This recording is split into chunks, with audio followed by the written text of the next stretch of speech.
Okay. So thank you very much for this invitation to speak.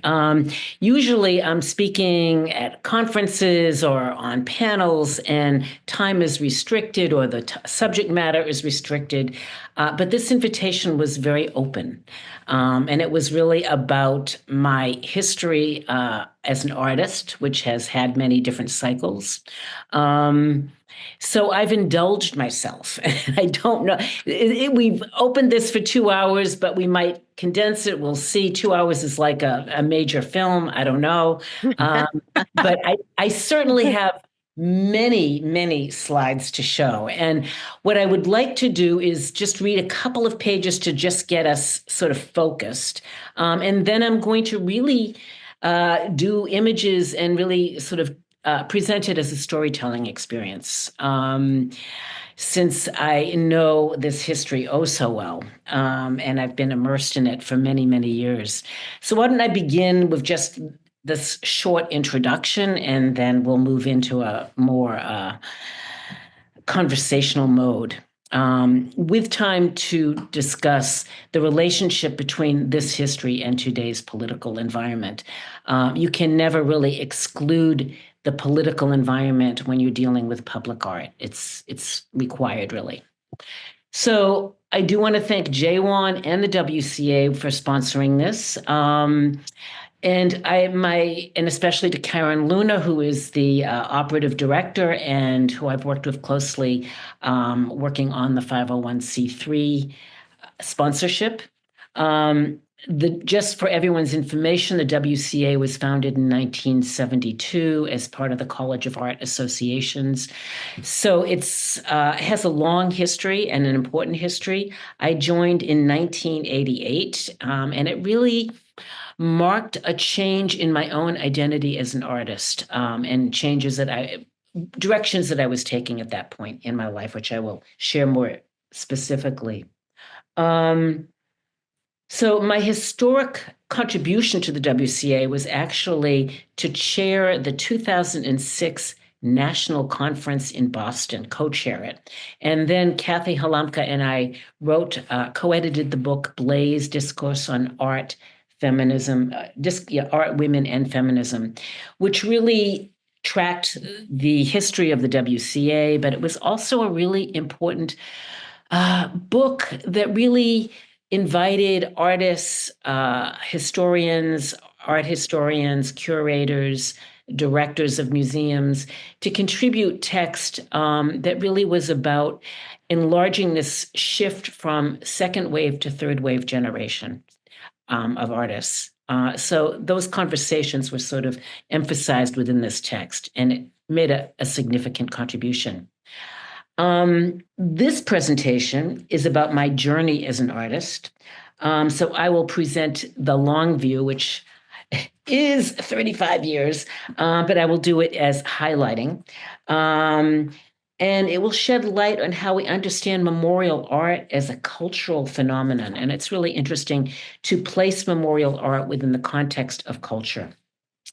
In many respects, it is easier to create public art about power and corruption under a dictatorship than it is to create public art aligned with democracy and pluralism, especially in times of change such as these. So one must ask, is it even possible to create memorial art that is free from ideological bias? Can truth be isolated as a static entity and preserved across generations, multiple generations? Is memorial art developed according to a fixed set of principles? Is that an outdated phenomenon?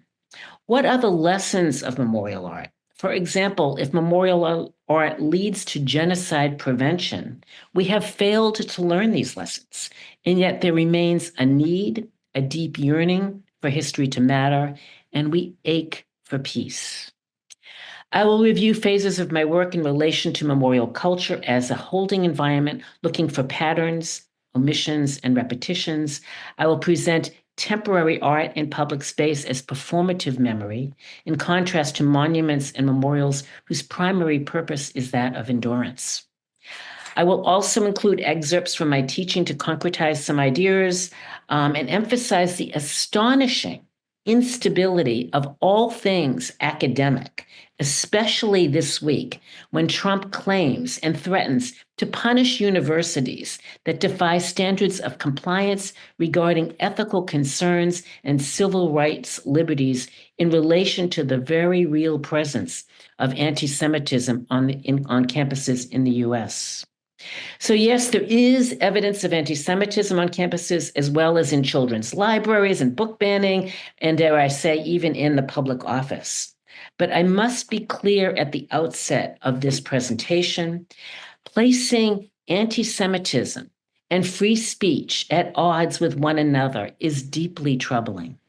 Jews, especially European Jews who once lived under a Nazi dictatorship, know only too well the essential protection of free speech. So my focus today is on public art and my development as a public memory artist. However, even in something as benign as a slide presentation, we must consider the cultural environment we live in and be alert to the moment. We must ask who made the art, what is their relationship to the history, who funded the work, who is the intended audience, who is included, who is excluded, where is the art located, why here, what is the history that frames the work, what is the symbolic nature of the materials used, how does and did the public receive the work, does the memorial attract vandalism? Does the state value and protect the work? What is the emotive experience? So those are the contextual questions. And now I'm just going to simply jump into the presentation. Any questions about what I've discussed so far?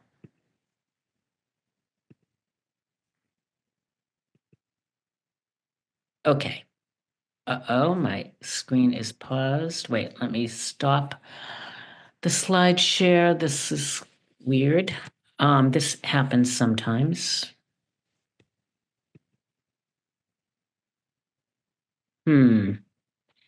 Okay, it could be that this is too big. So I have a lot of slides here, so I will do it this way. I think you can still basically see the presentation. Yeah? Okay. So this is actually the landscape of Jungfernhof, and this is the place where the memorial will be built in this area.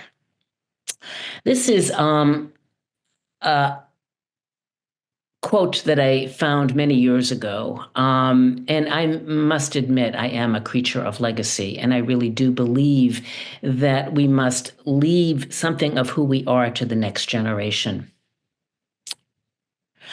I graduated from MassArt as an artist, as a painter, and then for a variety of reasons, I went into art therapy. And so I begin here with an image of work made by women who were survivors of incest and sexual abuse. And this was a population that I worked closely with.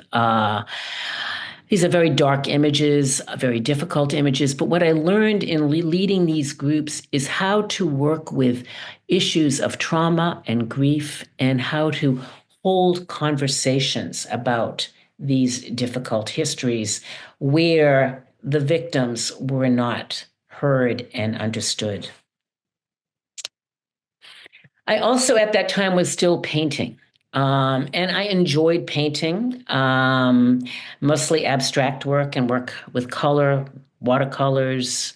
I was active in the WCA. I was exhibiting my work. And it was all kind of non-directed, non-specific, very abstract, very much prone to accident development. And frankly, I started to become bored. I started to wonder, why am I doing this? What do I really want to say or do?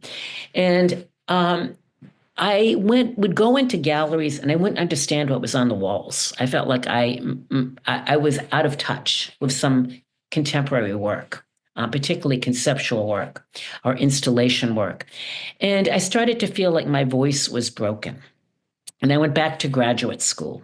And I think the metaphor of a broken voice is interesting in terms of how we address that.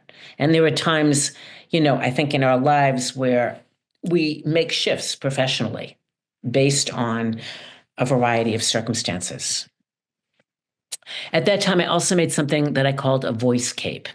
And I wore this in my defense of my dissertation, but it was really about voice. And it was about what do I want to say? Who is my audience? The kinds of questions that I was asking of myself as an artist. And again, I had moved out of painting and two-dimensional work into something that was much more three-dimensional. I came across this quote that I also liked at the time. I'm not sure I love it right now, but this notion of dreaming of something that is more social, more collaborative, and more real than art. And I think that was a yearning that I had, and that is still something that I feel very gratified about in terms of my work in public art. I'm going to show 5 different projects, and there's a lot of work in between all that, but I'm just going to highlight these 5 projects. And this was called Earth Wounds. And this was about a forest that was being demolished across the street from my house. And it was because the Andover Newton Theological School was going bankrupt, and they needed money. So they sold 26 acres of woodland, which was the last green space in Newton. And I made my first mourning shroud about the loss of these trees. And the mourning shroud as a concept has repeated itself in my work. And this had Kriya, which is a Jewish demonstration of mourning where you rip cloth. So there was other symbolism within this mourning shroud. It's been on exhibit all over the country, strangely. So it's interesting because my idea of a mourning shroud has developed in a different direction. I also used limbs from the trees in the forest, and I started to layer them with text and photographs and other layers of memory, wounds, bandages, and they became these complex surfaces that I planned to then wrap in the mourning shroud and bury in the earth. So this was a very sophisticated project. However, the Andover Newton Theological Seminary did not want to really work with me. They gave me space, but they didn't have any money to do much of anything else. Hebrew College moved onto the Hill. They did not want to be. What had happened is I received letters from my grandparents, from my cousin, about that my grandparents wrote to my father in exile after my aunt died, from my cousin in London. And the whole movement of this project shifted and started to include Holocaust memory. And that became a sensitive topic. And it meant that some people wanted to work with me and other people did not. These are pegs that I made to that would sort of outline the shape of the grave site that I was going to create to bury these limbs, but that never happened. Instead, I ended up working with a school, an elementary school down the street, and they were very enthusiastic and they wanted kids to learn about what happens when you cut down a forest. I got little seedlings from the mayor's office. We planted new trees. It was a very community-driven event. What's interesting is in teaching at Lesley, I was showing these slides and a student said, "Was this at Bowen School? My sister was a part of this, and I remember she came home and talked about it." So that was a kind of a lovely awakening of how much influence we have in the world, and we don't really know it at the time. So we wrote poems to the trees and buried them in the ground with these seeds and earthlings. A year later, I made what was called a banner installation of how all of these trees were cut down on the same date. And then kids actually imitated my banners with their own banners, and it became a very lovely and completed cycle of work. And these are the letters that I inherited that my grandparents wrote to my father, who was expelled from Vienna in 1938, a couple of months after Hitler came into and annexed Austria into Greater Germany. And these letters became navigational tools for me to learn more about my family's history. So once I saw the relationship between these trees and and the Holocaust, I started to see more imagery in the trees and how they were. The trunks of these trees cast on the hillside reminded me actually of bodies in Liepaja in Riga that were on the countryside. So I started to feel the sadness of these forsaken bodies. Um, then, about after I translated the letters, I spent the next 4 or 5 years working on something called the Exiled Memory Project, and that began. It was a layered dialogue between my experience of walking in Vienna and learning about the history of Vienna, um, layered with my grandparents' letters, and also with paintings about carnage. So in each panel, there's a little glimpse of sort of a blood, um, so that the concept of genocide is present in some way symbolically in each of the panels.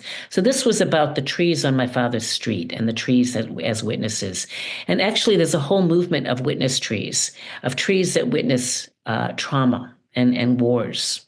Um, these are the paintings that I made of genocide, and I would extract parts of these paintings and insert them in the panels.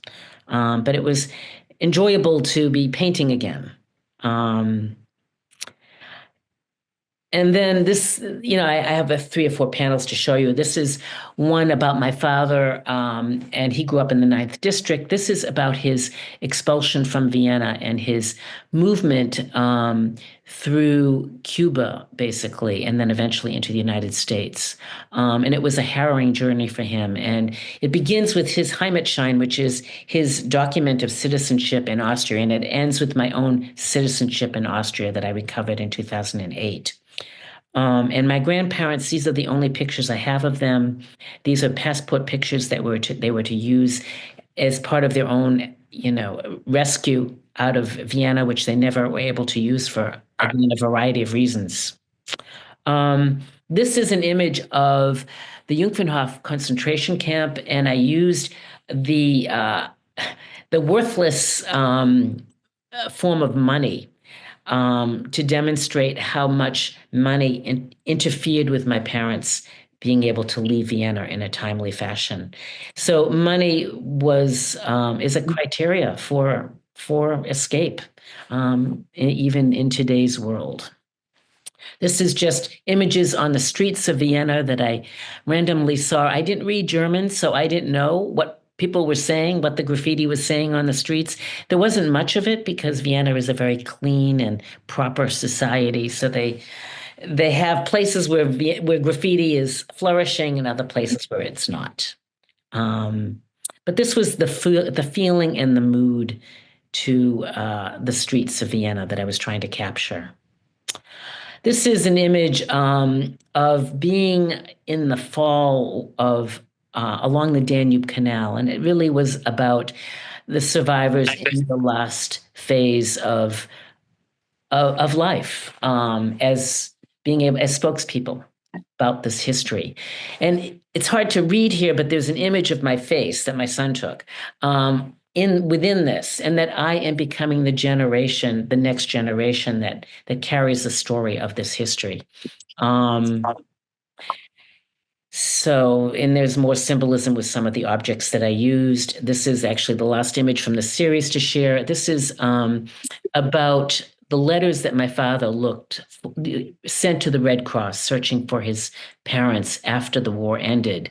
And of course, he got no information. The Red Cross was disorganized and also overwhelmed and reluctant to share information. So there are Bad Arolsen's files that were in the archives for many years and not even shared with the survivors of the Holocaust. But it is embedded with their faces and also in the landscape of Jungfernhof, and the kind of hopelessness and despair of not only not being able to rescue one's parents, but not knowing what happened to them. So this notion of the physicality of a grave is really an important concept for many survivors of war. I'm going to now move to the Vienna Project, which happened in 2013 and 14, and it happened on the streets of Vienna, and it was really intended to be a graffiti project, but it moved in lots of different directions. I worked very closely. I had 22 partnerships, and I worked very closely with Angewandte, which is an art school in Vienna, with many different wonderful artists. And we used the project axiom, what happens when we forget to remember, and turned it into it and used 9 different languages representing 7 different victim groups and the different immigrants that moved into that are currently living in Vienna.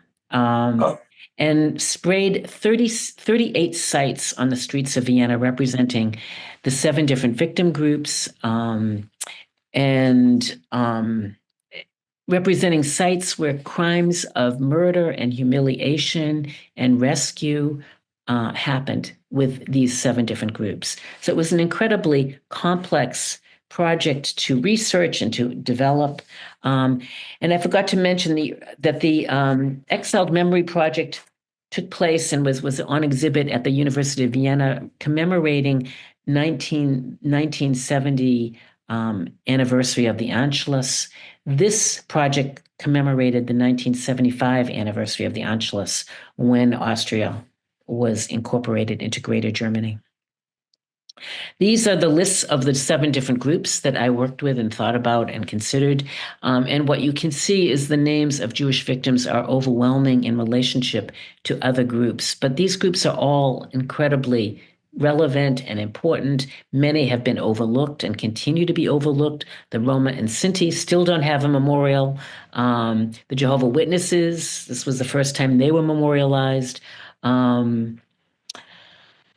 So there's a lot of sadness and loss and complexity with this list. It was also the first time that an artist included multiple victim groups. And I did it in a way where each group was honored, but I didn't generalize and I didn't lose the different identities. People felt like, well, everyone's equal once they're dead. There should be no distinctions. And I felt that since the criteria for murder was about distinctions, and it was important to remain and keep those distinctions active. Anyway, so we also did graffiti along the Danube Canal and did a lot of installations by artists, working with the Bill of Rights and other political concepts relevant to post-Holocaust history. And again, a lot of digital ideas and projections that happened on buildings. It was very animated, very engaging. And this is an example of the spraying on the streets. This is in front of the Parliament, and I always comment that I could never do this in front of the White House, but we have, in fact, moved along, and we've actually done some of this work on the streets in Washington, D.C. So at each of the sites we had, and this is the Jehovah's Witness site, and people gathered as we were spraying, and then there were different conversations that took place. We also had a map that we turned into a smartphone app, and the map was made from the letters of survivors, of victims rather, that survivors had from their families. So it was letters about wishing to escape and be saved from what was happening on the streets of Vienna, and then those letters became the streets on this map, and it was used in the smartphone app as a default map. And it's on a permanent exhibition at the Jewish Museum in Vienna. This is an example of the performance art that took place on the streets. And so at these 38 sites, there was a constant circling of performance artists that did work relevant to memory. So again, it was a way of animating the sites and creating a more interactive experience. I also created a reading marathon, and this was a huge project where I collected letters from all over the world, basically, and created packets representing the 7 different victim groups. I got 23 schools in Vienna to agree to participate. And in 1 hour, these groups were at a particular site reading letters, reading a whole packet of letters to audiences. It was incredibly moving, but it was also one instance of many where people said, "You can't do that. You're not going to be able to do that." And often when I start projects, that's what people say. No, you can't do that. No, that's too big. No, you don't have the capacity to do that. And then it happens. This is the closing image, and I have a short video that I can share with you of what it looked like. These are more than 88,000 names that were projected onto the walls surrounding Josefplatz. It's the first time, what Austria said to me for many years is, we don't like naming memorials. And so they absolutely, refused to let me do this. And then finally they thought, oh, okay, I guess, we're not at risk. And so it was allowed. And it was really the size and the enormity of this experience. And the concept of including multiple groups was very unusual. And these are the onlookers. And there is someone on this call who is in this photo wearing a red sweater. This was a circle of people that brought letters from families that they shared in this group. People were invited to do that. So as the pictures of names were being projected onto the walls, this group was reading letters from the victims whose names were projected onto the walls. So it was a very complicated and highly orchestrated event. So this is a short video. And you can let me know if you want me to skip it or whether it's of interest. Yes, you should go ahead. I should go ahead? Yeah. Okay. My name is Karen Frostig. I am the Oh. artist who conceived the Vienna project, which we are open. Okay. So that would just review what I've just really said.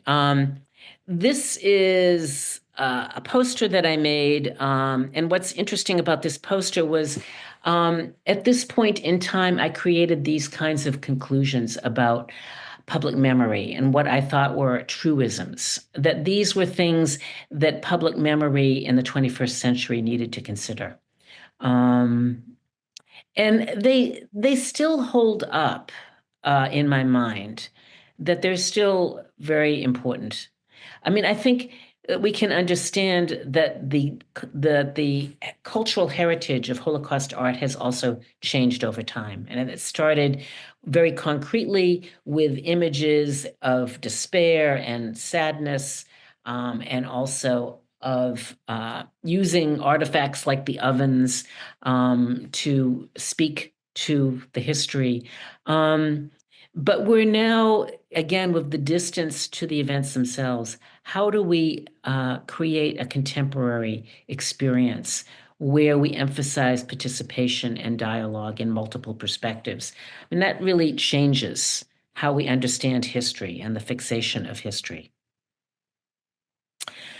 So this is actually the last of the series of projects. This is going into Jungfernhof in Latvia, and this was in 2007. And I was, I had a guide to show me. We couldn't even, not many people even knew where this camp was. Very few people knew it even existed. So it was extremely isolated and rather terrifying to me. When we got to the gates, there was a pile of garbage, which was kind of, perhaps indicative of the attitude that people had about this memory. And everything was overgrown. And it was a wild place. And unlike working in Vienna, where everything is so refined and urban, clean, this was the opposite. This was rough. This was abandoned. This was very much about a contact with the earth. And it was also looking at the kind of refuse that the camp held, that it was really a place of trash. And I came back. This is actually an event that happened on March 26, 1942, which we're coming up to that anniversary date, where 1,800 to 2,000 victims were taken on buses to the Birkeniki forest and shot into mass graves. So this is the forest. And there are some small signs, but it's lacking adequate signage even to this day. And the victims were told, we're going to relocate you to a small fishing village, and there are hospitals and schools and restaurants, and you're going to be taken care of. But instead, they brought them to this site and they were murdered. And that is not unusual for how the kinds of deception that was used to placate Jews as they rounded them up for murder. This is the fishing village where they were going to be taken. There was obviously nothing there. That was fiction. And I came back in 2010. This is all in 2007. I came back in 2010 to present a memorial. I, at that point, felt very inspired to create a memorial at the camp. I was told the camp was too remote, there was no money, and there was really not a kind of infrastructure to build a memorial at the camp. So they said, thank you very much. But that did not proceed. I, at that time, at that point, went back to Vienna and did the Vienna Project. And then when that concluded and it was clear that the right-wing government was going to now take that work and do something in a different direction, I came back to Riga. And in 2019, I returned and I created a new set of proposals for a memorial in Riga. And these too were rejected. And they were rejected because I was told, well, you won't recognize the camp because we've kind of cleaned it up and, we've gotten rid of all the trash and it really doesn't look like it looked in 2010. And so this is an image. I don't know if that moves. It should move. Yes. So you can see that it's just a kind of gorgeous site. And no, it doesn't look like a camp. It does look like a recreation park, which is what it now is. So it's for recreation, for sports, for ice skating, and they're hoping to develop it with an atrium for music. So they really didn't quite have a location in mind for a memorial. The other issue, and you can see how this looks. So 4,000 people were on this land.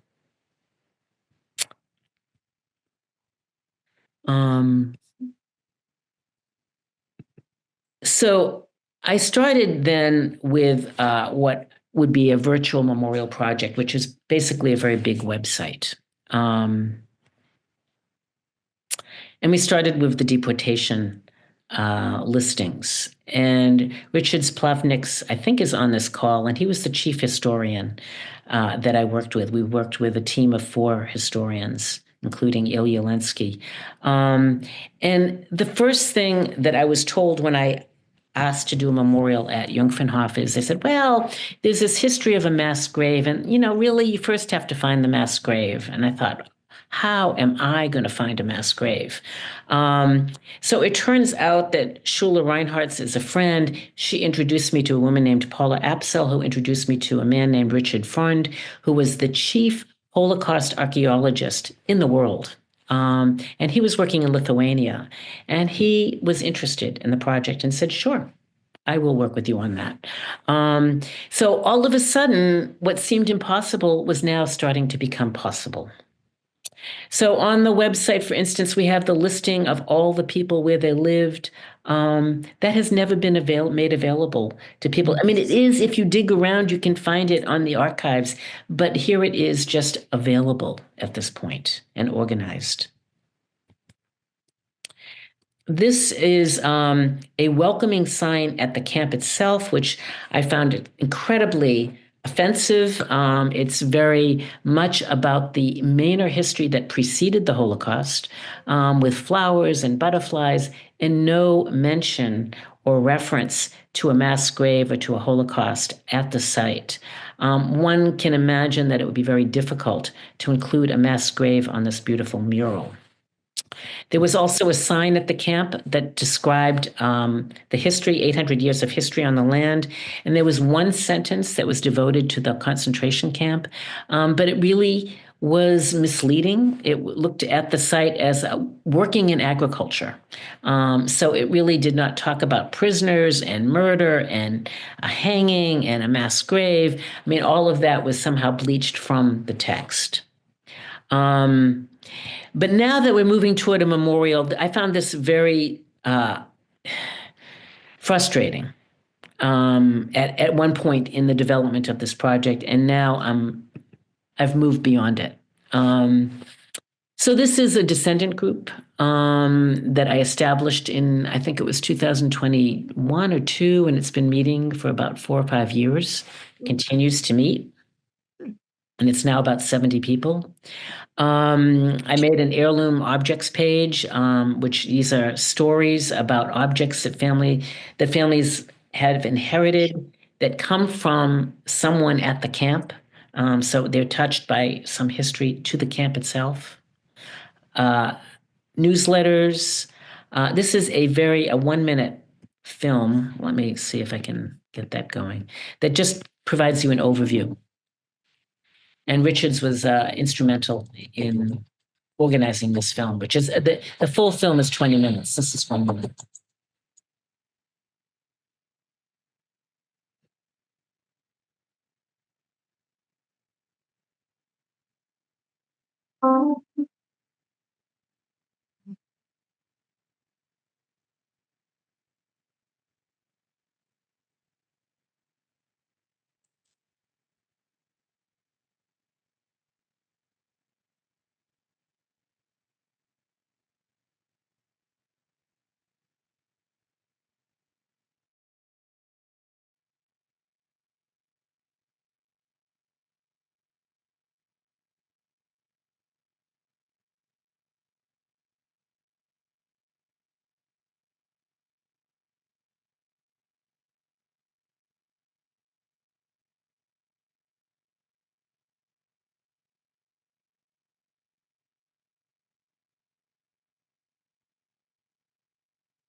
I'm going to go to the next. Someone named Cindy Retteria raises her hand. Should we have questions at this point?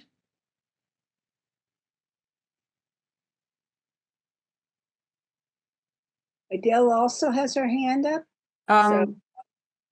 If you have other things to present, I think we should do questions later. Okay. Is that It's up to okay, you, Cindy? Karen. What I can do, I have a few more slides, and then we can pause and take some questions, and then if you want to see more slides, we can do it that way too. That Okay, sounds good. that sounds good. Okay. So I just want to take a minute to also show the scientific contribution to the project, and that curiously, even though we're looking underground, we use the sky, we use drones, we use maps, Google Maps, that indicate variations on the surface of the ground. So These were the scientists that we worked closely with, and this is called electric resistivity tomography. It's a very interesting process. It looks almost like lawnmowers covering the ground, but they're really using radio waves to look for irregularities in the ground and to look for handmade shapes that indicate the presence of some human interference with nature. And then things are pursued further. So we spent a lot of time looking and not finding the mass grave. We also then looked at all of the satellite sites of imprisonment and murder in Riga around the camp. And most of them interacted with this camp. And we created a 3D tour, which still works and has lots of information. So it's an interactive map and timeline that really tracks what happened in the 4 years that this camp existed. And Fred Zimick made almost a day-by-day calendar of what happened and how we went from 4,000 or 3,985 prisoners to the 149 survivors. This was a wonderful essay written by Richard Splavniks about Rudolf Seck, who was the commandant of the camp. I look at his picture and I am just shocked and reactive to it. But it's a very powerful essay that really describes the trial and how he was convicted of crimes against humanity and sent to life imprisonment in a jail in Germany and then released early. These are timelines that we made about the camp. These are audio tapes of research that was then put onto a tape, and that is downloaded as a sound description of what took place. And these are on different topics. Very, very interesting to listen to. And what this is a plan to project the deportation videos and images that I had onto the Shkiratava train station, where Jews had to come to before they were sent to the camps. And that train station received 30,000 Jewish prisoners over 2 or 3 years. I was not allowed to use the train station. And then I was invited by Ambassador oh God, I have his name, Paldagovich, from Latvia to speak at the General Assembly at the UN. And that became a turning point in terms of my work and the reach of my work. And it was also published in the New York Times. But what was important about that event was also that he was able to include the ambassadors from Germany, Austria, and the US to sponsor me, to co-sponsor me to come to the UN. So all of a sudden now we had a kind of cooperation from all of these countries who were very influential in the history of the camp. While I was at the UN, Ilya, who is the director of the Jewish Museum in Latvia, was at the Corner House, which is now a museum of the KJP's headquarters and how their imprisonment of Latvians before they were deported to Siberia.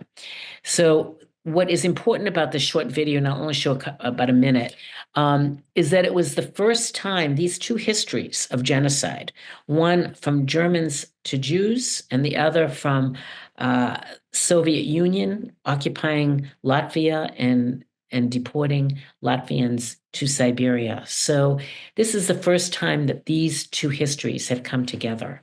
And that's a breakthrough.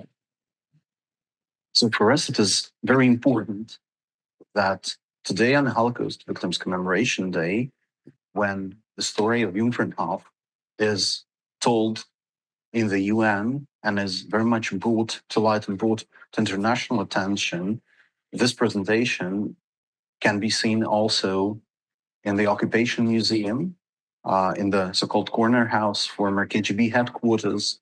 And we're extremely grateful to our colleagues from the Occupation Museum with whom we have long story of friendship and cooperation, that they also joined us in this effort.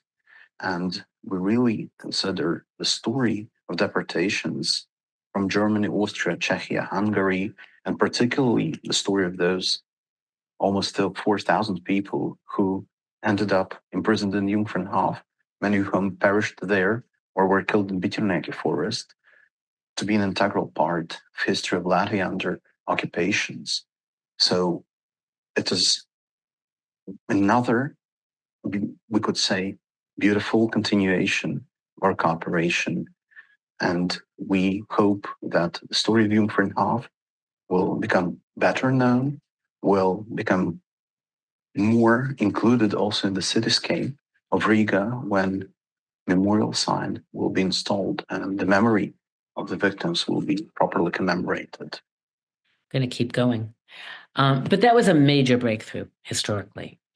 There's one more project to squeeze in, which is about the Day of Remembrance, which took place at Brandeis University just last spring. And this was really an international project as well, where there were, I'm trying to remember how many, it seems there were many speakers from different parts of the country, but also in terms of, so it began with Danielle Legros George's poetry about deportations.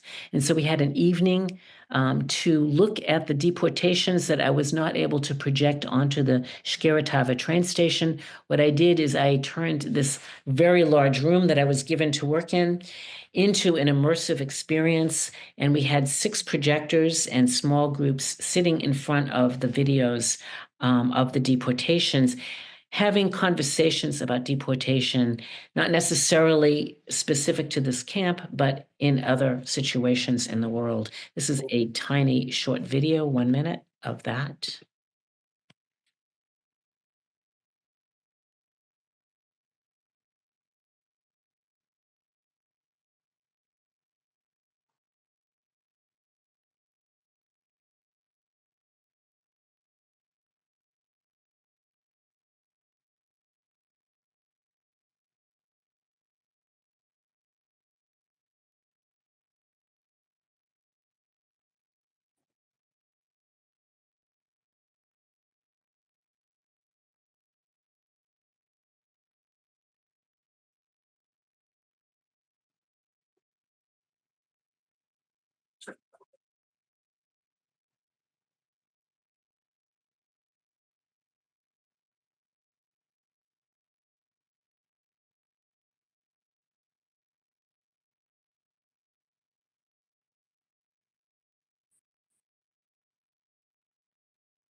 I'm just going to move on.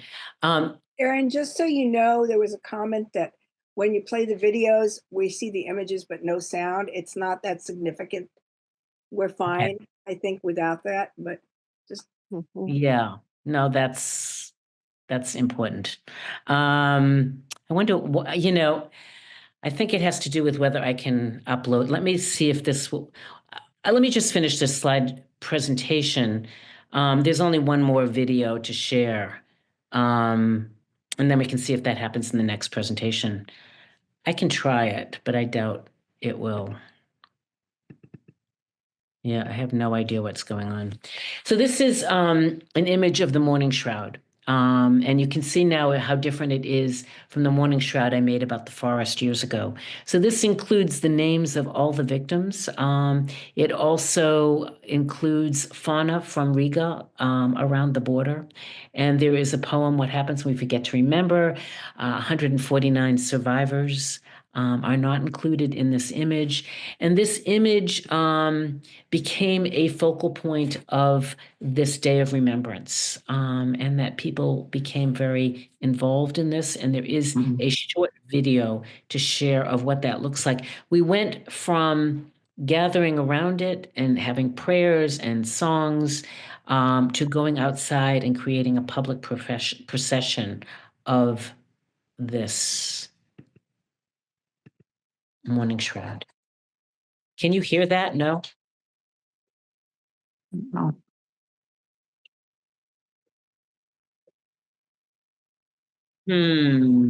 I've been in other Zooms where we You could, arrived at a small train station. there, yes. Yes, Surrounded by You can hear all that? white. yes. When I got off the train, it seemed as if we were enclosed by walls of snow. And the road was also a dirty white.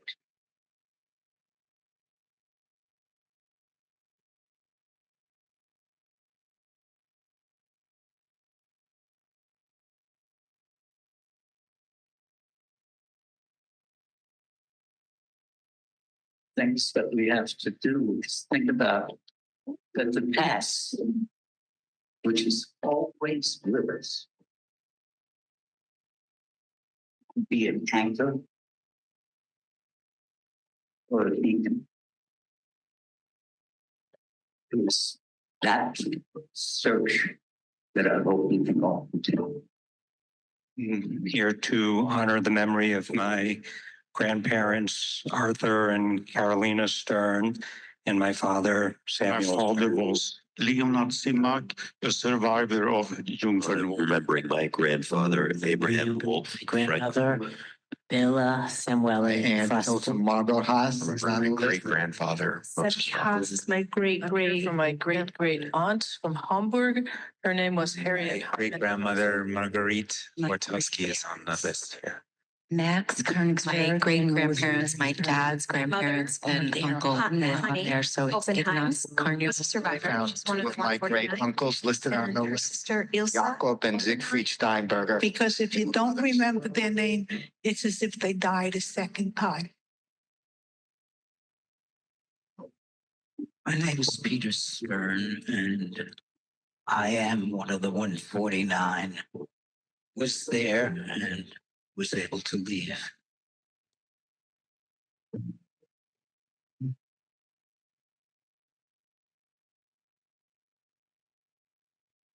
My life, I've been able to use light as can the anchor, as a steadying thing, something to remember, not to hold you back.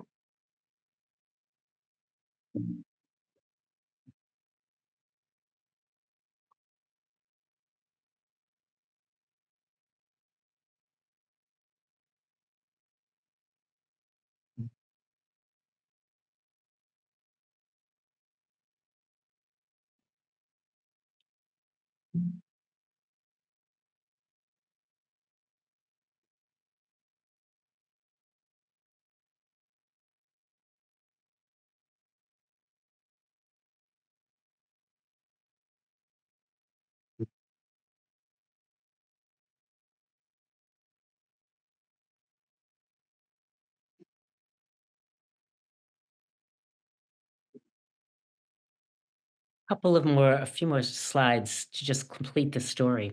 So between the UN presentation and the Day of Remembrance, we really I moved the project forward a great deal. And it's now at the stage now we are going to create a memorial at the site, which is hard to believe.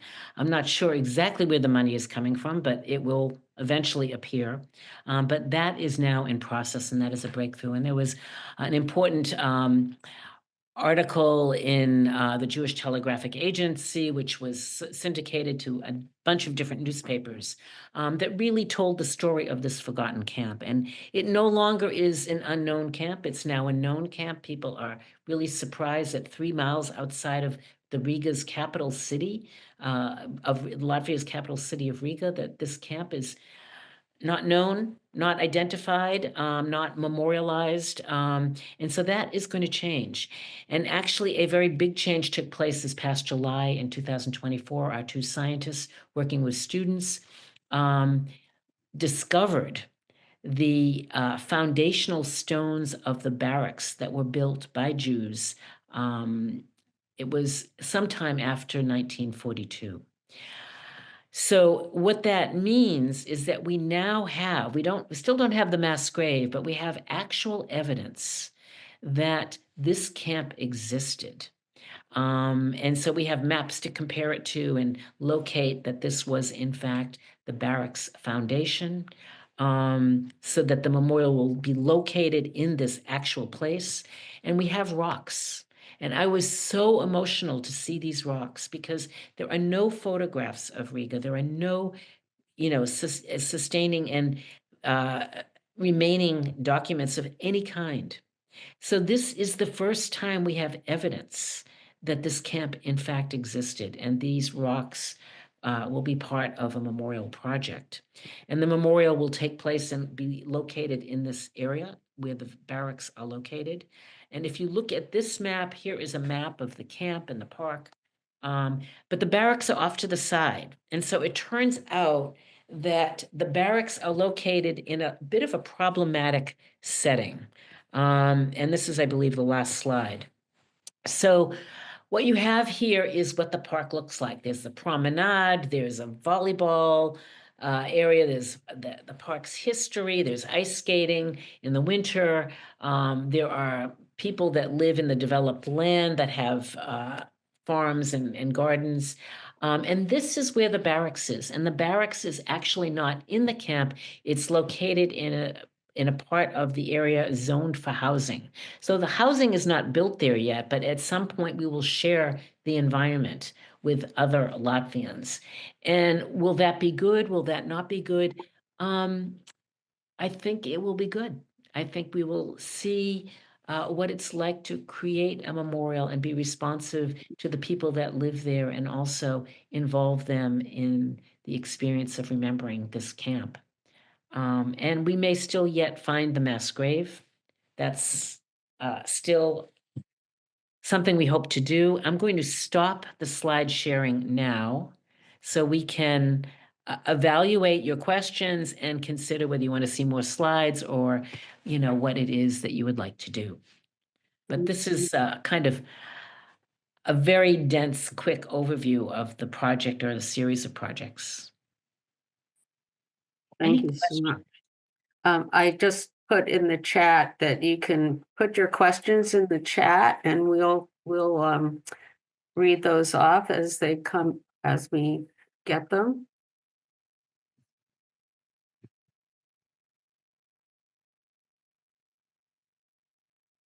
Anyone have any questions? Just regarding the science, remember reading that you used LiDAR in looking for some of the location of the barracks or some kind of imaging. Yeah, so it's ERT technology. Oh, ERT. And I can't quite describe, I have been able to describe it in earlier times. It's using wires and batteries from cars. It's very kind of basic, primitive tools and equipment. And that there's an echo of radio waves that indicate voids and spaces, and that those voids then become places that you can investigate. There is an expectation. There used to be without this kind of equipment that you couldn't confirm a grave unless you opened it, unless you found out what was in the grave. And now there's really a trend where you don't disturb the interior of a grave site. That this notion. And this is a concept for the memorial. Is it a final resting place? When you're murdered, when you die in a way that is not conducive to a lifelong evolution of sorts. Is a resting place, is that the correct language to use? But that is what happens. We do go into the ground. Thank you. There's a question, if you've considered using augmented reality in any of your projects? Yes. When I mentioned that there were a bunch of projects that I started before I went back to Riga in Austria, I was imagining a memorial that would use augmented reality. So there was some experimentation with that. I think that we're going to see more augmented reality. But I think also what has happened, I don't know if other people experience this in museums, that COVID interrupted, how museums would share equipment, and that there are long lines for these augmented reality experiences so that they don't accommodate large groups. But they're interesting and they're exciting. And I think there's another short slide presentation of this concept of methodologies. How do artists create methodologies that invite participation is another important aspect of memorial development. Karen, can I just ask a question? Because I'm the augmented reality question. My thought was using augmented reality on the street for memorials, in certain locations where you're not able to put a physical memorial, where people access it through their cell phone. It doesn't have to be a museum experience. Yeah. Although it requires good Wi-Fi. Right. So that might be a limiting factor, but that may change over time. So that's why I wanted to throw that out. Your work is so powerful, and people can discover it long after your slide experience or whatever in that place. They can listen to the stories that people read, that sort of thing. But it requires signage and good Wi-Fi or good. Yeah. It's also very expensive. I mean, we did an app for Vienna. And I don't think it still works, but it was expensive to maintain it. Then you've got to keep upkeep. The upkeep has to be continuous. So it's a long-term investment and involvement. I think in some ways that this new technology is going to change history and change the history books, because we're going to discover graves that exist where we don't want them to exist. And do we want to live with that much history? And I'm not sure we do, or whether we actually need to. I think there's some question that, in fact, we've overlooked too many groups. And this would be a way of tracking that history more effectively. So there's arguments in both directions, but no one wants to learn that there's a mass grave in the basement of their house. So it's difficult. Yeah. It's intrusive. And expensive. Okay. I was just curious. Thank you. Yeah. Thank you. So someone has commented, just from Lydia Kahn, there are some parallels with the camp at Gurs, France, which was reforested after it closed down, and then a group of survivors pushed for a memorial to be created there with barrack recreations, walkways, and signage. And she did an installation about this at the WSRC Gallery in 2020, 2013. Yeah. And someone else is asking what happened to the final shroud. That's from Rona. What the final shroud project you showed at the Brandeis Memorial? So that's a very good question. It has been a grueling experience to raise money. And if you look at the news, does Europe have an appetite to pay for memorial funding? Also, when you apply for grants, if you're applying locally for grants, it's got to appeal to the local audiences. So if you're doing something in Riga, but you're living in Boston, how does that work? Why would they fund a project in Riga if it's for Boston audiences? So I did, at the Day of Remembrance, I did broaden the focus of the conversation to include other grave sites that had not been properly acknowledged or memorialized, including at the Fernald State Hospital, where there is an incredible grave site that is anonymous, without names.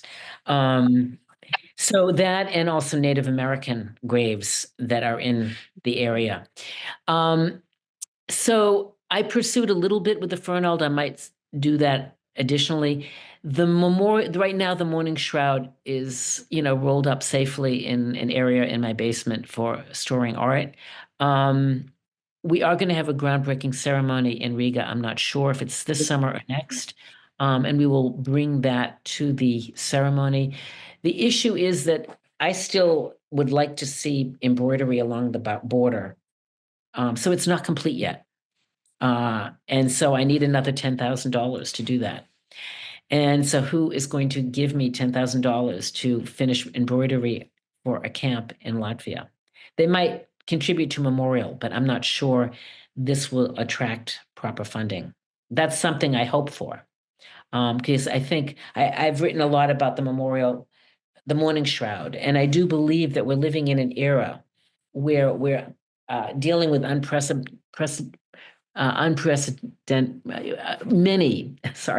many different graves, multiple graves all over the world. And we don't know how to really prepare for mass graves and burials.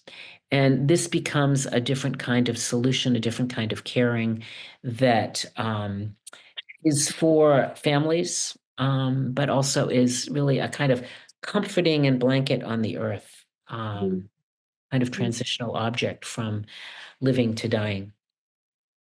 So I am still interested in pursuing this, and I do think it will have an additional audience. You mentioned Native American grave sites, and Mindy Nierenberg asked, have you seen the documentary Sugar Cane? It's a story of the Native Americans from a reservation use science and persistence to locate children secretly buried on the grounds of a Catholic boarding school. She put the link in the chat. If you want to copy that. Wonderful. I do teach a lecture on Native Americans, and there is a boarding school. I mean, there are lots of boarding schools, including at Harvard University, missionary schools. But there was one in particular in Canada where they had graves around the school itself, and that is part of the difficult history, even at the Fernald School, where they had a lot of sterilization, presumably some babies maybe aborted, who knows. So what is on the grounds of these institutions and around these institutions?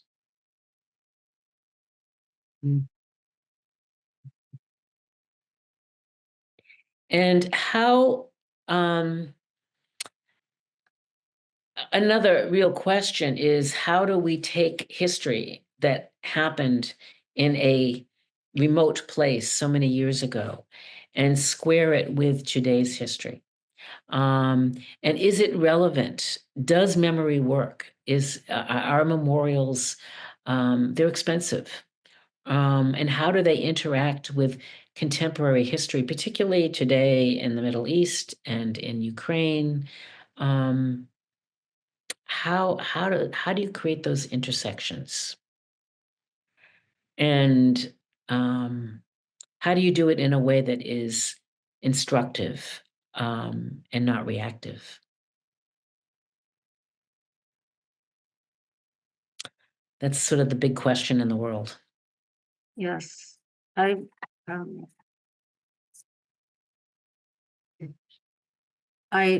concerned with, this is Idel, it's my question. I'm concerned with the use of anti-Semitism, sort of weaponizing it in the way schools are being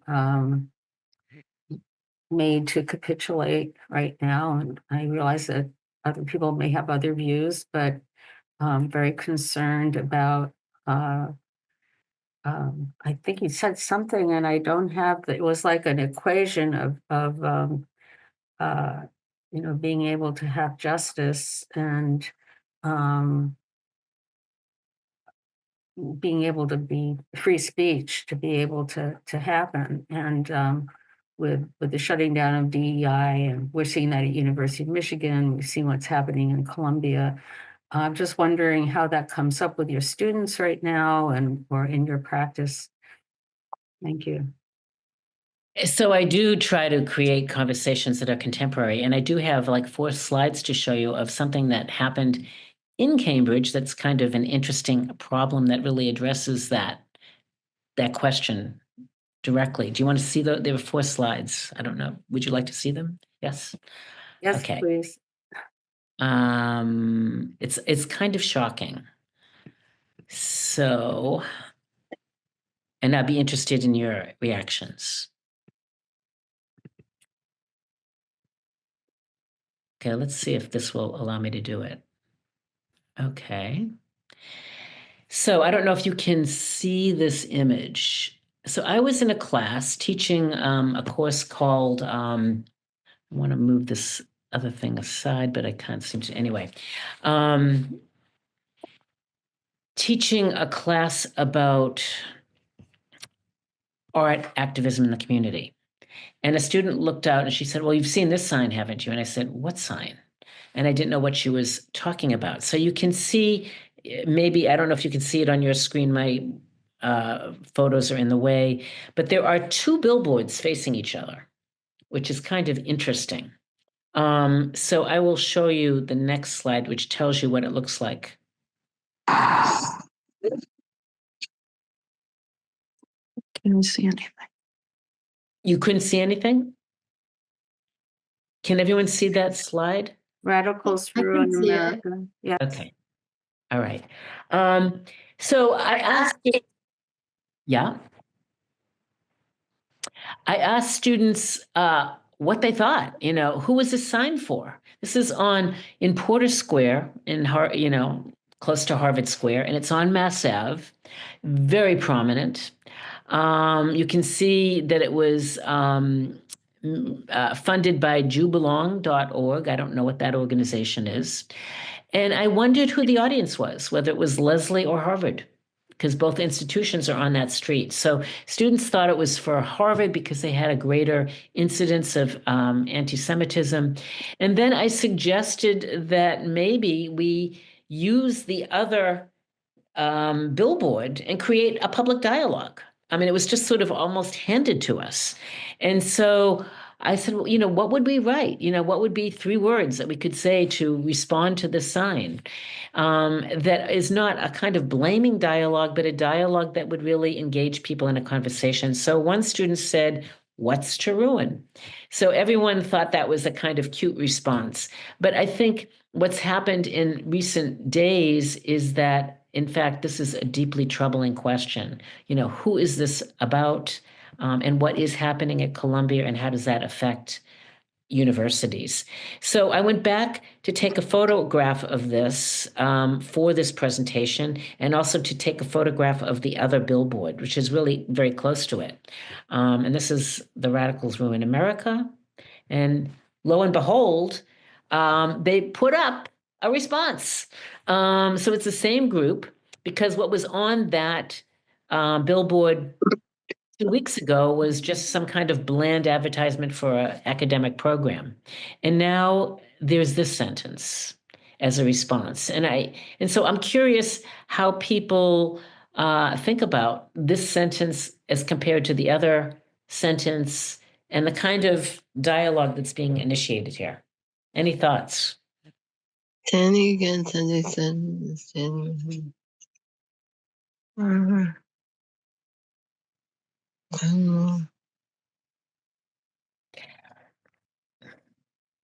I found the other sentence very accusatory, and I wasn't sure what was being said.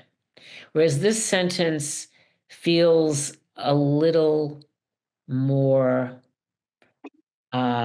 clearly acknowledging anti-Semitism, and that we must address it and stand with any kind of racism and anti-Semitism that is happening in our institutions. Any other thoughts? Well, the other sign, radicals, as somebody asked in the comments, is like, who are they? Do they mean by the radicals?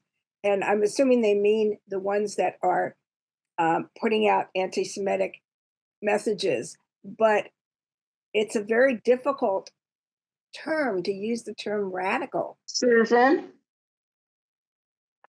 Mm-hmm.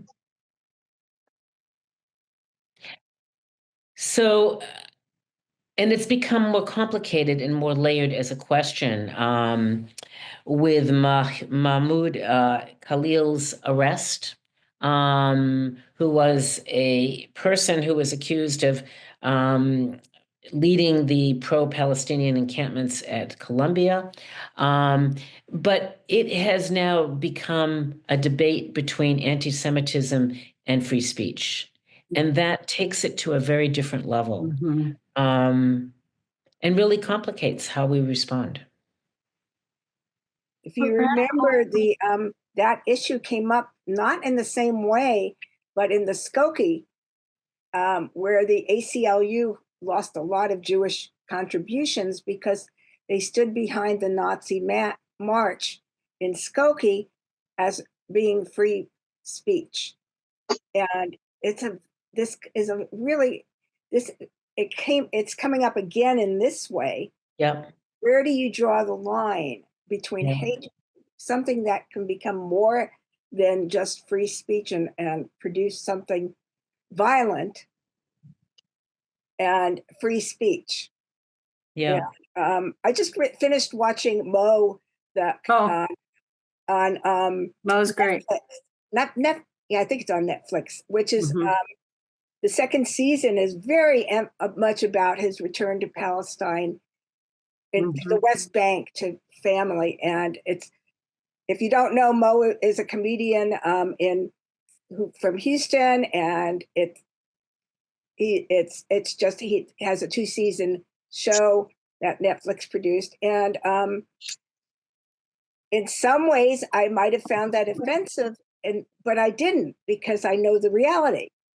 If you don't know the reality, you're going to feel that this is anti-Semitic. Right. You know. So the question is, at this point, we're really looking at trying to protect our rights as free citizens, and that becomes, these are the things that are at major risk. And so we need to maybe be a little uncomfortable while we focus on how we protect the bigger issues. There's one thing that I added to this, which is this poem that you must all know, which is relevant here. Yes. You know, how do we embrace and protect people that are being marginalized for whatever reasons? Well, it's called empathy. It's called stepping outside of yourself and not being always self-motivated, and understanding that we all live here in society together. And, you know, I'm the child of 2 survivors, and I have no family. You're very fortunate to know so much about your family. I know nothing really about my family, and it's all gone. And it's really difficult and hard sometimes to not really be able to understand all of that, and sort of what does it mean for those of us who are descendants and carry that PTSD that lived in our families and lived with the horrors of what they lived through and would never talk about. Yep. And I've tried through my art, I've tried through my poetry, and it's always troublesome, and people do not want to see it, and they don't want to hear it. Yeah, I think, working with historians and scientists for 5 years, and making a website that's so full of information, that I get so many letters of thank you because people knew nothing. And now there is this skeleton. It's not as much as we would like because so much was destroyed. But this notion of not knowing, of carrying this history. I was surprised when I was teaching a class 2 semesters ago or a semester ago, when students were really intensely defending the Palestinian cause. And I didn't realize how affected I was by October 7th, and how traumatized I was by that, and how I could not, that I really insisted that Israel, has a right to exist. There's a history. But actually the students were really in pain about their own feelings of justice being misunderstood. And so it required a bigger heart to be able to create a safe space for all of these difficult feelings. It's a very difficult and very complex and old history that is not easily answered to. And because that's something that I have looked at as well. We are displaced persons. I was born in a displaced persons camp. Wow. My parents tried to immigrate. They were turned back from the borders. I have no home in that sense either, except what I make for myself. Yeah. And so how does that make my suffering or what I carry any different from someone else's or any less than someone else's because I'm a white woman who's in her 70s? Fuck that. Excuse me, but. Yeah. I mean, I was interested in the last class that I taught that, I assign these projects that people do, and they all decided to work on this concept of home in different contexts. But I think we are all feeling so fundamentally threatened in some ways. And the safety of home and where we can go to feel safe. I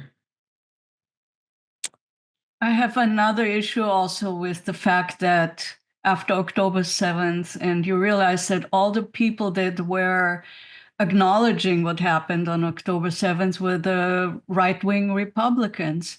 And so I can imagine that students or young people who are socialists or who are thinking in an more advanced intellectual way, if they see that Trump and his cronies are pro-Israel,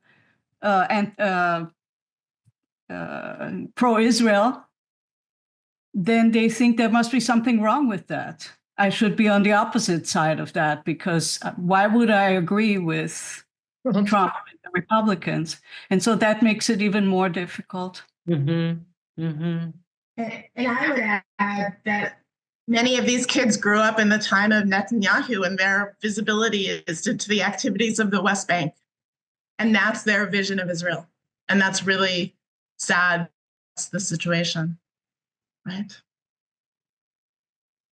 Yeah, the male autocrats that are using their personal corruption to be protected so that they can do whatever they need to distract from their own issues. I mean, I don't think we've ever been in this kind of global crisis before.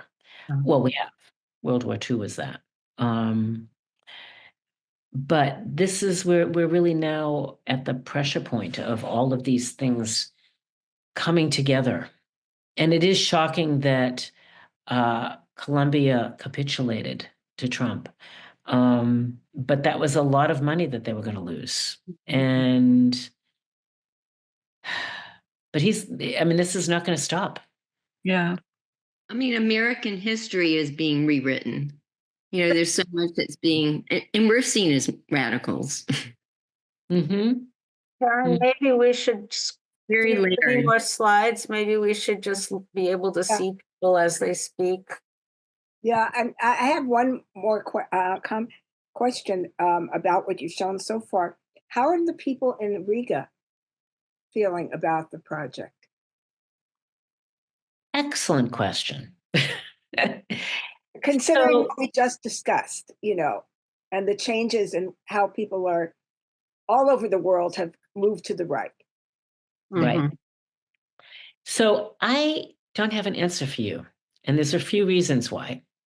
So I've been working on this since 2019, and I've probably gone to Riga, 7 or 8 times, which is, when I was doing the Vienna project, I was there every 3 months.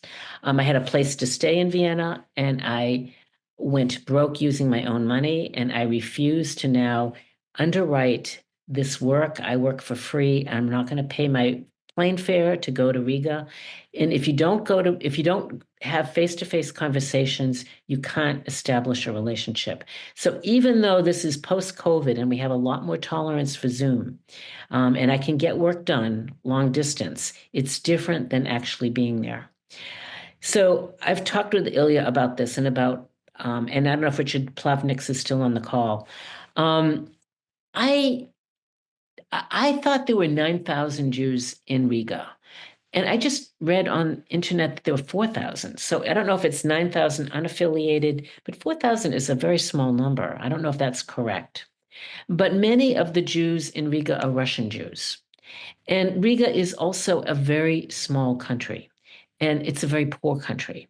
It's very green, very lush. It's in Northern Europe, but it's very poor. They just received $4 million of restitution funds from the city of Latvia, from the parliament of Latvia, which is a lot of money that is going to be distributed over 4 years. But actually, they have so much that they need to spend money on for Jewish infrastructure. There's very little for memorial development, but they are now in a different position where they have power and they have some money. Latvia, I am told, there are some hardcore, Russia is threatening to invade Latvia again. So that's not something that they can walk away from and not be worried about. So the question is that I was told that Latvians are not anti-Semitic, they're just disinterested. And they're so happy to be living in Latvia and not Russia. So there's a way that they don't want me to disrupt things. It's fine that I want to make a memorial in Jungfernhof, but it's not like people in Latvia go on the streets and protest. Latvia also, I must say, we now have a different outlook from our own government, but the government of Latvia was quite unstable in my experience. So I would go there and I'd be expecting to meet with the mayor. Oh, well, the mayor was just transferred, or he just lost his job, or, there's a constant turnover and instability of workers. I was just told recently, well, they had a Holocaust education program, but that woman was transferred to a different position. What do you mean? Do you still have a Holocaust program? So there are all of these things that happen. Even, the mural that no one responded to. That I was upset, but other people were not. So it's a very different climate culturally from this country. I don't know if that answers your questions. So, I haven't been back and forth enough to build a lot of relationships. I have some, but it's hard to know how to involve Latvians in this project and how to involve descendants.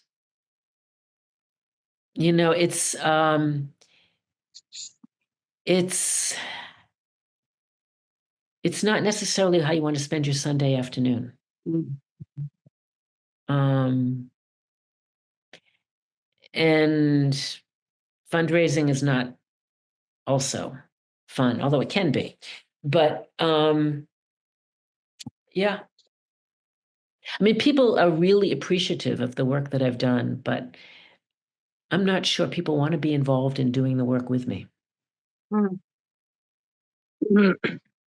did you get so many people involved in the project in Vienna, that you had so many different layers, so many different colleagues involved? Yeah, this is a very different experience. So, Vienna had a memory infrastructure. I don't know if you're aware that Ron Lauder invested a tremendous amount of money in Vienna as well as in Budapest. Budapest, thank you. Yeah. Budapest, the whole reconstruction of that synagogue. Yeah. Which is gorgeous. It's gorgeous. beautiful synagogue. And Yeah, so, that has money a- came from Ron Lauder. And in fact, a lot of memorial money comes from the US, except Germany. Germany has been outstanding as a support of this kind of work. It's really the only country that has supported it to the extent that it has.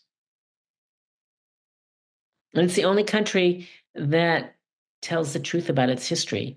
But that may be changing because the AFD is, their government is changing also. Well, what about Poland? What about it? What's your question? Like, what have they done to address their history? I assume there are different parts of the country that have done more than other parts. So Krakow and Warsaw, I think, are more active in creating museums and really trying to tell and retell this history. It's complicated because we're talking about Eastern Europe, and Eastern Europe was occupied by Russians. And so from some standpoints, people feel like, the Germans were better to them than the Russians. And that's very difficult to understand why they would think that, but they were occupied by Russians for so many years. And I think that kind of culture, the Russian culture, is a culture of closeness, and people are suspicious and protective. So it's a very different kind of culture, really, to work with. It's very different from this culture. We've become very polarized, but basically it's a fairly open culture. Hard to ask victims to remember other victims. Mm-hmm. Yeah. So much of the world is filled with traumatic histories. Yeah. I'm curious whether Can you you're. identify who you are, please, when you speak? This is Wendy Longrove. Sorry. I'm curious whether your experience in Latvia with sort of the instability there is going to sort of inform some of the work that will help us inform some of the work that we see coming in the future. Like, we're artists, we need to hold these memories, we need to produce work, we need to do this. But things will be unstable, maybe not yet at the it's going to be very unstable at the nonprofit level. So is there any learnings other than it's really difficult to work on the Sunday, anything that you can talk about that you've learned that could sort of help us with these challenges that we see coming? Well, I don't know. I don't know how to describe the passion to do this work. It's very draining. I'm not paid. It's depleting. And there's a clock ticking, so my mortality is clicking as well. Second generation and third generation, these are different, so what's the distance to the history, and how do you capture it? So clearly, I think even in the Day of Remembrance, I've always sort of gravitated toward working in groups. And it's really hard to fund those kind of projects, to organize the groups. It's very, very taxing. So when I teach this, I actually have a lot of, assistance for students, guidelines for them to use. The only things we have are in the cabinets or underneath the. Please mute yourself. So you have to have, anyway, to answer your question, Wendy, you have to have a lot of energy and a lot of belief in the importance of the work. And you have to find allies to work with. And one group becomes another group. You can't do it alone. Although it's hard to work with different groups of people. This is Idell. When you were talking about the deportations, I was, thinking of the people right now who are being deported and how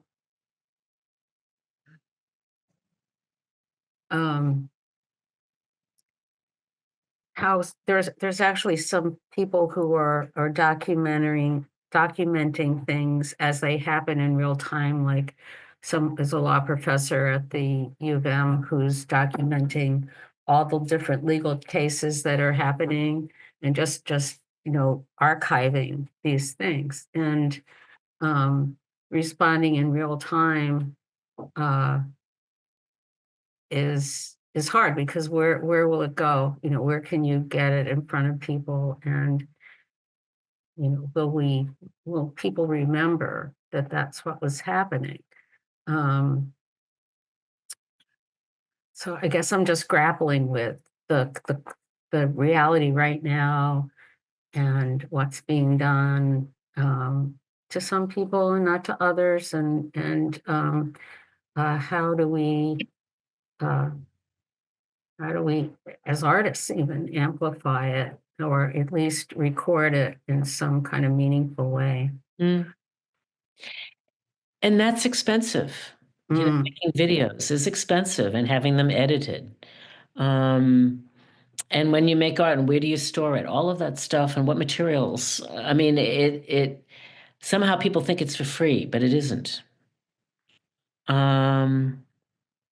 It's really, really hard. Before we lose any more people, do people want to see the other slides or the other that you were going to put up? I see some yeses because I know people have had to leave.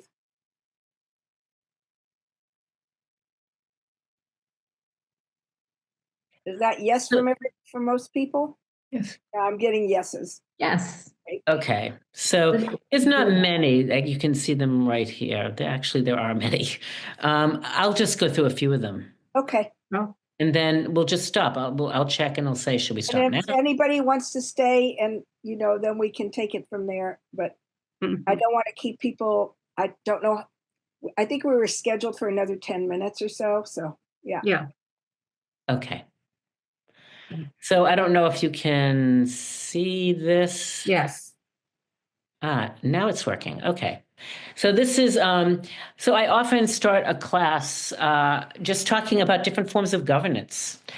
People don't know. This is, basic civic education that students don't know about. And I started to do this, 10, 15 years ago when I was working on the Vienna Project. And I was aware of fascism. And I talked about fascism. And people, why do you talk about fascism? We live in a democracy. But, you need to know these things. So we start with these conversations. I also try to find art that gives a lightness to the work and that has a different way of communicating the issues that I'm discussing. And I found this artist's work very interesting, that these rights are unraveling. And I start with the Constitution, and that actually democracy is about lawfulness. Fascism is about lawlessness. So when I was doing that project in Vienna, the Exiled Memory Project at the University of Vienna's law school, they said, well, we didn't really have curriculum for the Holocaust because that was an era of lawlessness. Well, that was a good way to justify not having curriculum for the Holocaust. But, it is important to understand when you go on the news how much legal matters are being discussed, because that's the way to push back, that democracy is about lawfulness. So I, do this to remind people, this is the language that we use.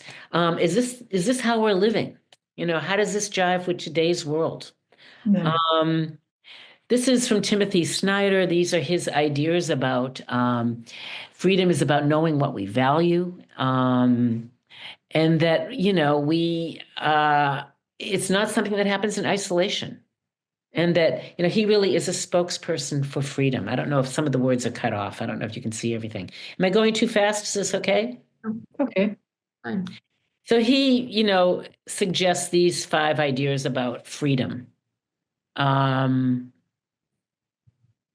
He's trying to give people tools to fight back in this world.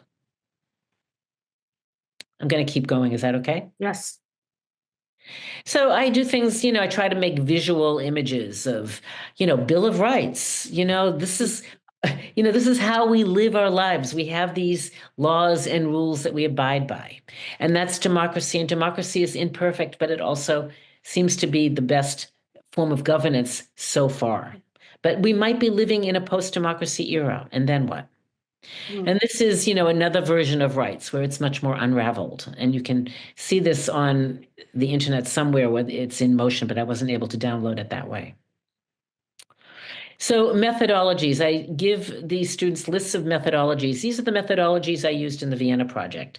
And, I don't know how I had the energy to do all this and to come up with these ideas, but it was a way of creating variety and making a project that would be participatory, because I believe that if people are passive and they use consumer attitudes to understand memory, they're not going to get it and they're not going to really benefit from that. Oh, that's interesting. This is the Vienna project. And now this is the Lock of Memory project. This is a whole different set of methodologies. I didn't even know what methodologies meant, but what I do is I create new methodologies that are interesting and that are that invite participation, and that there's a lot of variety. When I did the Day of Remembrance, faculty at Brandeis said, "Well, why don't you just just keep it the panel? That's it, and don't do anything more." I said, "No, I'm not doing the panel. I'm an artist," and the art was the most engaging part of the whole program. So it's artists that think like this, and that's exciting. This is when I'm writing grants. I think this was for the website. These are, again, different methodologies, and this is helpful to students. Oh, I could do this, or I could do this. This is for the Mourning Shroud. And, again, it's a different set of methodologies.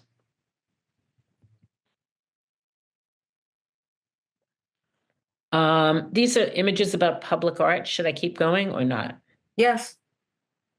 Okay, so this is Russian images of busts of public art. A lot of public art is markers. You get a stone and you stick a name on it, and that's, you've done the work. But that lacks agency. There's no creativity, there's no imagination, there's no narrative. So it's a poor representation of memory.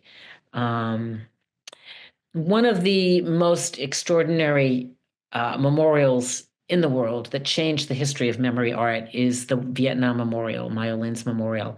And it's extraordinary. And it really was almost like a wound in the land. And it was also the first memorial that was really built kind of partially underground. So you had the sense of burial. And that it was names, you could touch the names, but you could see your reflection. It became interactive because you could see yourself in the environment. I remember there was controversy over that because it was not the standard memorial with a statue or statues. So I'll show you that controversy.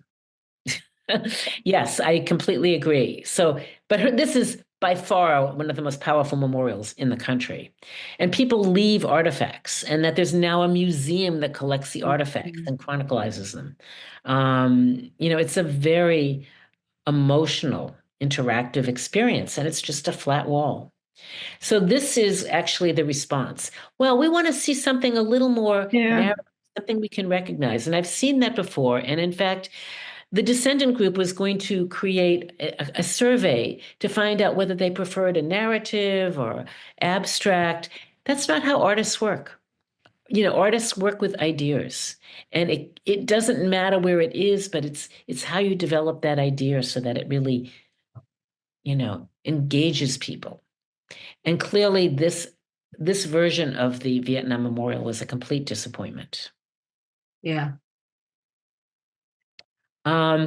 This is an image of 9/11, and I love this image. This was of the Twin Towers, and these are the beams of light that used to, the notion of the absence and used to create the presence of the building. This was when people were still recovering from the whole, trauma of having these buildings blow up. So I thought this was genius. yeah, This, absolutely. I burst into tears when I saw it for the first time. It's as powerful as the Maya Lin's. I agree. Yeah. It just, even now I have tears pricking, it's beyond the current memorial at 100%. Yeah. 100%. I agree. Well, the other thing that I prefer, and this is a problem in terms of energy, is I prefer performance art to enduring memorials because they're too static. But you never get anywhere. If you only do performance art, they disappear. I mean, this is, redone every year and there's someone who's funding this. But if you're an artist doing performance art, that's it. It happens, it's done, and not until your next performance. So it's, at some point you do want something a little more permanent. So this is an example of the permanence. And I think of this as excessive. I mean, this is like an art project. And if you go there and you hear the sound of the rushing water and the void. So Germany used the image of the void a lot in its memorials, but here it is this incredible void that's part of the memorial itself. If you go inside the museum, you see these things that are called art objects, and these are commemorative objects that evoke emotion. So this is an object that I love a great deal. This comes from a flag that was found at 9/11 that was in tatters. And what they did, someone rescued the flag, and then it was sent to all 50 states for repairs. And they used decommissioned flags to repair this. So if you're talking about a community project, this is a superb community project. And you see you see how it's repaired. And you listen to the story, and it's incredibly moving. And this is an object. This isn't a memorial. This is just an object, like the mourning shroud. It's at that level. And I felt the mourning shroud, with all of the descendants holding onto it, had that same kind of power. This is a stairway. Look at that. I mean, it's unbelievably powerful next to a regular stairs. But here's just an object. And when Ilya wrote this description that I would be in charge of making the Holocaust memorial objects, I thought, what's he talking about? I'm making a memorial. And then I thought, no, I'm going to actually be making an object. And I'm going to try to figure out how to do that in a very powerful fashion. So this is an example of an object that is incredibly powerful and static, but it doesn't get boring. It is, you see it, and it creates an immediate empathic response. I could have been running down those stairs. This is two different artists interpreting the Arc of Triumph in Paris, which was a victory, a symbol of victory. So Christo wrapped it in cloth. And it was gorgeous. And it happened after he died. This was something that he had wanted to do his whole life. And they said, okay, this is our gift, we'll do it. And it's gorgeous. I mean, I don't know how much it cost. And what's so powerful about wrapping a big building? So what I've read is really the power of unwrapping it, where you give birth to it for a second time. And this is such an important national monument. Look at these pictures, they're unbelievable. So take the same object, the same concept of the Arch de Triomphe, and Christoph Wojcicki, who lives in Cambridge and works at Harvard, created a different kind of memorial. And this was an anti-war memorial on top of this arc. It's called the Institute for the Abolition of War. And he designed it. And do you think anyone's interested? No. This is too much critical thinking. This is our arc. This is our arc of victory. This is our identity. That you're making us work too hard. Anyway, never happened. And this is about the question of how is memory transformative. So there's transitional memory and there's transformative. And transformative follows transitional, which is how do you end wars? How do you recreate, cultural institutions and countries and laws? But transformative memory is to really look at what the issues were that led to the war and how do you correct those issues. And, he spent a lot of time developing this idea.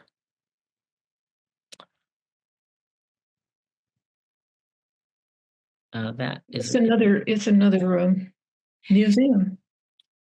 So this is the Reichstag in Berlin. This is what it used to look like. And then it was set on fire, which was part of how Hitler came to power. And this is how it looked when Hitler was in power. And this is how it looks today.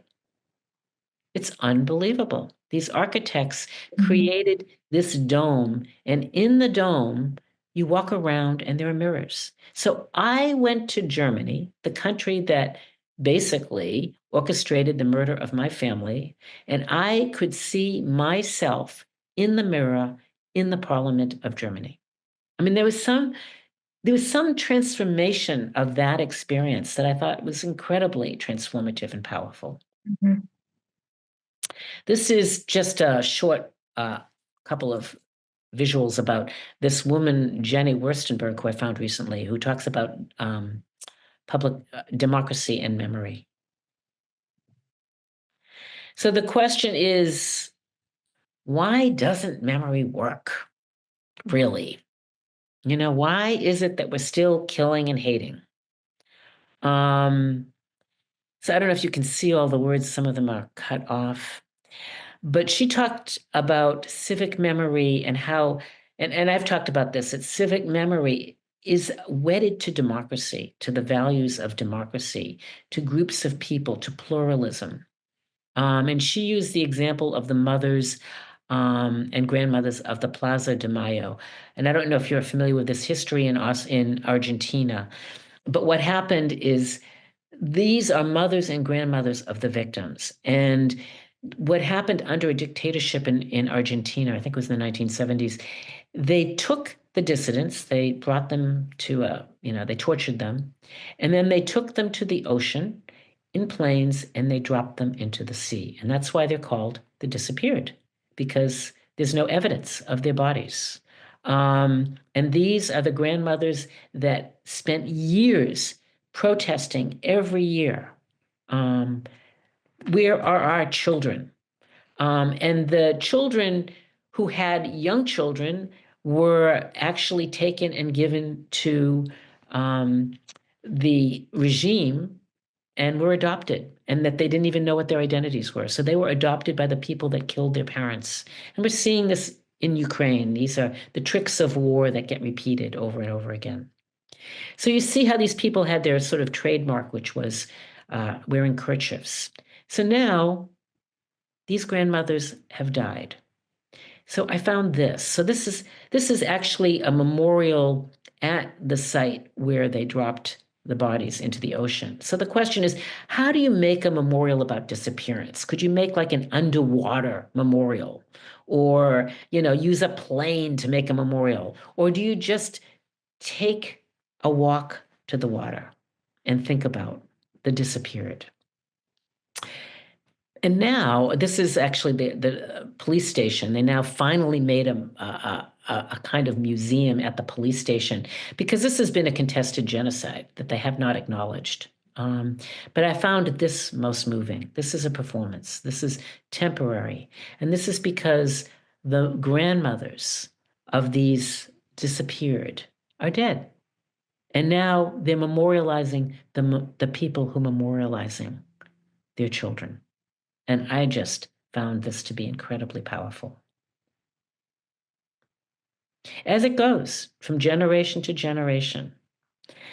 So this is a conclusion. If our objective is to create a deeply democratic society, the process of remembering that we have to look at the context of how we remember, like the context of looking at that sign in Porter Square, and the context of Columbia, colluding and capitulating to Trump.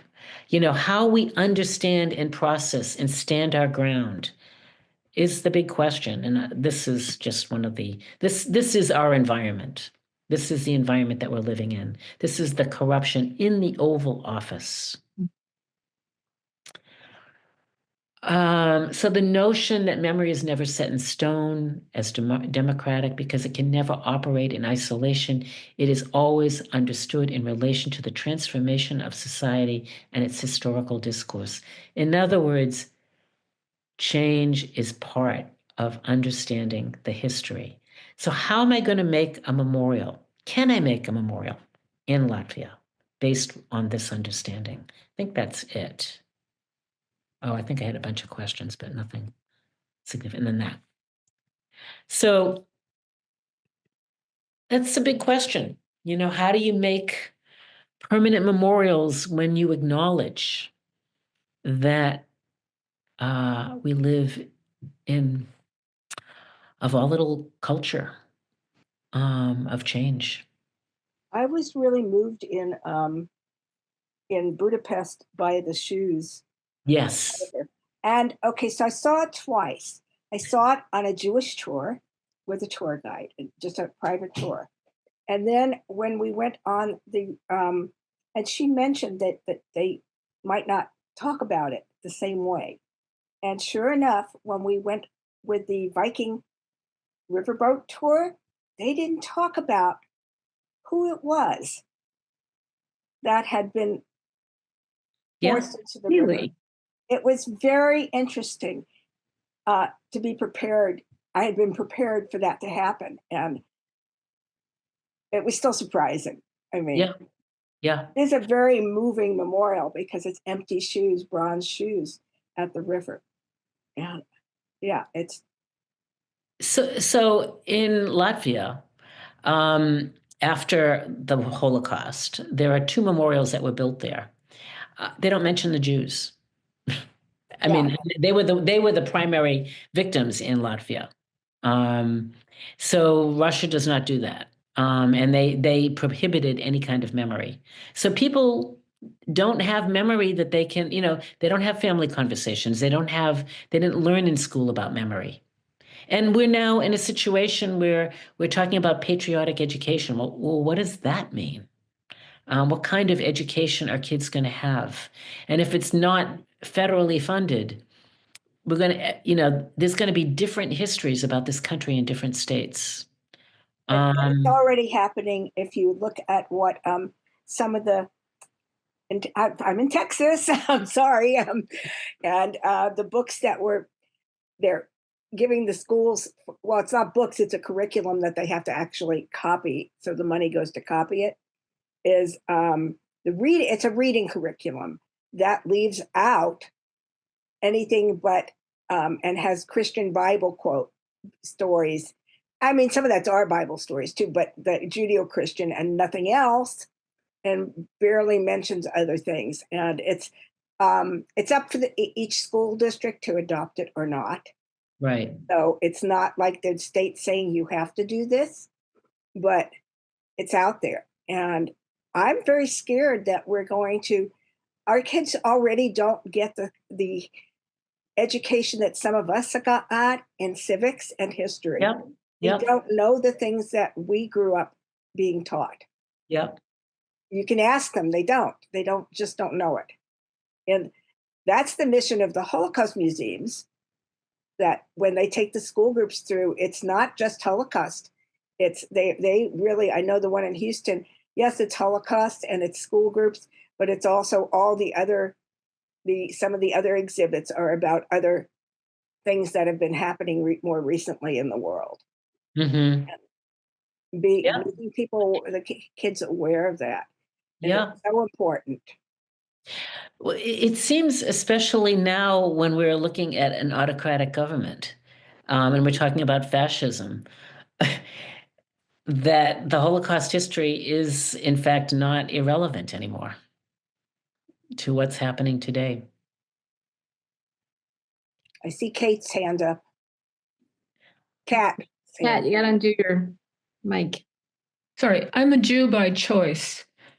And you'd be surprised how many people know nothing about Judaism and very little about the Holocaust. And because I was a Catholic for years, they feel more comfortable asking me questions about Judaism. They're afraid to ask even. And Yeah. that's sad. I don't think I don't want to go to more museums for the Holocaust. Memorials I'll go to. The one in Berlin is stunning. Yeah. And but another building where you're looking at pictures and reading signs, that doesn't teach you a lot. That doesn't reach your soul. Right. So Right. I think what you're doing is better.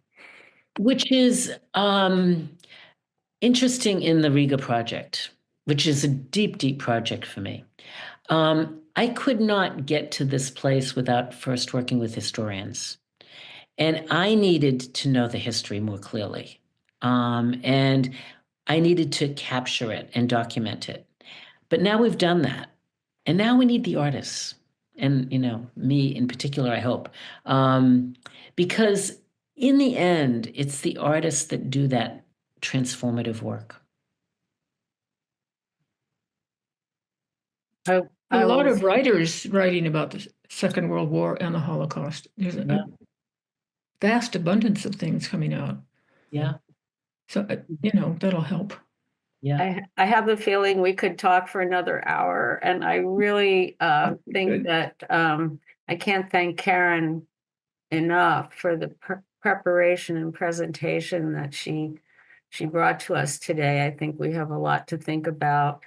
I'm going to throw in one last question and then just encourage you all to connect with the J1 group if you're motivated, if you're an artist. We're interested in you connecting with us and WCA. I can put that in the chat, how to do that. And Karen, we would like to follow your continued project. I was wondering if there had been any consideration of having people do embroidery who were the children or grandchildren of survivors or those who perished. And if it takes an extraordinary amount of organization, I would think, to get a volunteer thing like that going, but it could be a very meaningful project for people, I suppose. So I just wondered if that had been considered. So I have a bunch of ideas in my head rolling around, and that was certainly one, that we make, sort of mini mourning shrouds, and that we would assemble those, as a performance installation into the memorial and maybe return it every year or whatever. It is, the reason why I said it cost $10,000 to finish the memorial is because it's huge. It's 8 feet by 12 feet. You can't embroider, detailed embroidery on that kind of size. So you have to use machine embroidery, which is not as beautiful, but this particular company is very skilled. So it actually, embroidery is one of the most time-consuming art forms. Yeah. Because it's stitch by stitch. But yes, I would love that. I would love, I did originally, before doing this morning shroud, I talked with Ilya about, are there embroiderers in Latvia that would do this, that we could, craftspeople that would be willing to do this. But, he didn't know of how to reach them, and what he showed me was not of the quality that I would like. But yes, there's so much potential here to keep things going and moving. But right now I'm really focused and excited about making a memorial that answers all these questions. Thank you very much. Thank you so much. Appreciate it.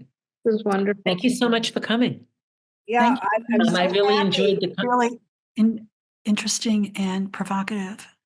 So getting grants is your whole other project that you've had to work very hard for, I know, and we don't have time to really discuss that, but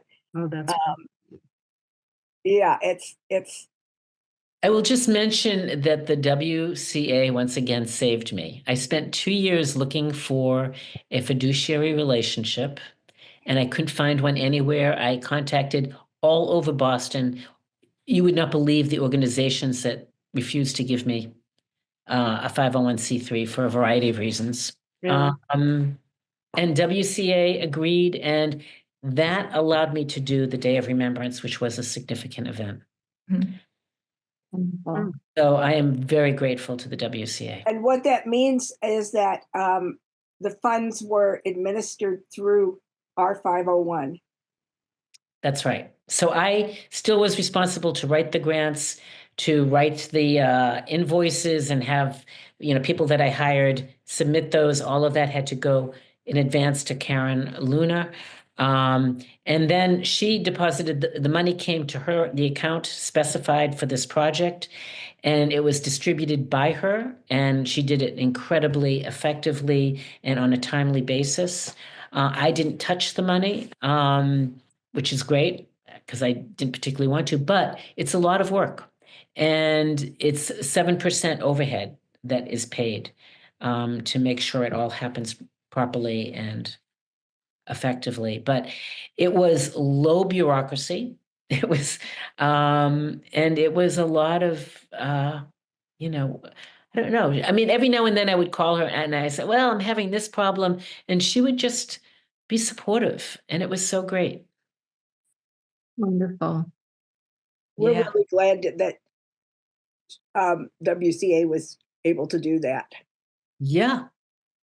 The project would have really stopped, come to a halt. Well, it's rewarding to know that you were able to continue with it. It was this is an amazing project, and it keeps evolving and evolving and evolving and evolving. And I'm just fascinated to see how, because I remember the forest project that I think you did a panel on it at the Boston, yes. And I just thought that was incredible, and to see how that was really the seed that started. Isn't that interesting? Yeah, it's really interesting to have heard your whole entire process of how you move from one project into another, and how the one before it informed the next. Is fascinating. Thank you. I mean, that happens to all of us that are doing it. Does, but it was just having seen that one project, been there when you were talking about it, and now seeing, I don't know how many years later is it? 2002 or 20 years. Yeah. Yeah. What's come out of it is inspiring to me, really inspiring. It also reminds us of how blind life is, that we don't know the future. We just have to just got to keep plugging away, baby. Yeah. Keep going. Yeah. Thank you all for being here. It was great. Thank you. Thank you for some of you for staying this long with us. Yeah. Fascinating. Really. Thank you. All right. Thank you so much. Bye. Thanks again. Bye. And hope to see some of you again. Bye now. Bye.